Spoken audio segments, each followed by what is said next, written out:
Des bombardements, des exactions, des morts par dizaines, des expulsions de diplomates, des réfugiés qui arrivent chez nous par centaines. C'est la litanie des informations qui concernent la guerre en Ukraine, avec aujourd'hui le sentiment assez désagréable d'un retour à la case départ.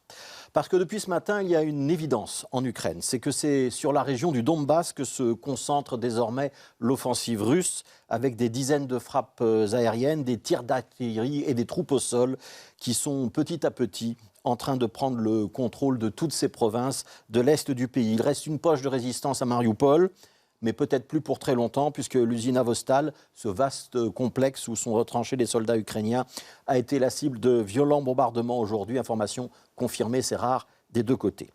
Alors la difficulté pour nous qui sommes confortablement installés en Europe occidentale consiste toujours à ne pas avoir cette tentation de tourner la tête, baisser le regard, passer à autre chose, parce qu'elles sont dures, ces images qui viennent d'Ukraine. Et on n'est d'ailleurs peut-être pas obligé de se les infliger, en tout cas les plus dures d'entre elles, à l'heure du JT, lorsqu'on est avec ses enfants par exemple. Mais au-delà des images, ce sont les informations en elles-mêmes qui sont en réalité insoutenables. Viols, massacres, civils coincés sous les bombardements. Ne plus vouloir parler de l'Ukraine, ne plus vouloir y penser, c'est banaliser, accepter, baisser les bras, une démobilisation sur laquelle le cynisme de l'agresseur a sûrement tablé. On oubliera l'Ukraine comme on a oublié la Tchétchénie ou la Syrie, mais peut-être que notre fierté, notre honneur serait justement cette fois-ci de refuser cette tentation confortable qui nous conduit vers l'indifférence avec un haussement d'épaule.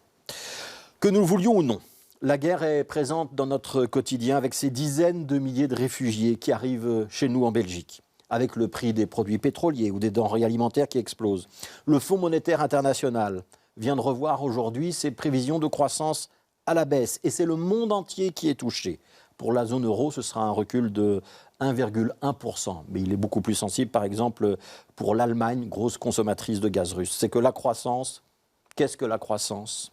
Qu'est-ce que le prix d'un plein de carburant quand on ôte des vies humaines à 2000 km de chez nous? C'est un petit peu la question. Alors aujourd'hui, la Russie a aussi décidé d'expulser 21 diplomates belges, des diplomates qui devront donc quitter Moscou ou Saint-Pétersbourg dans les 15 jours.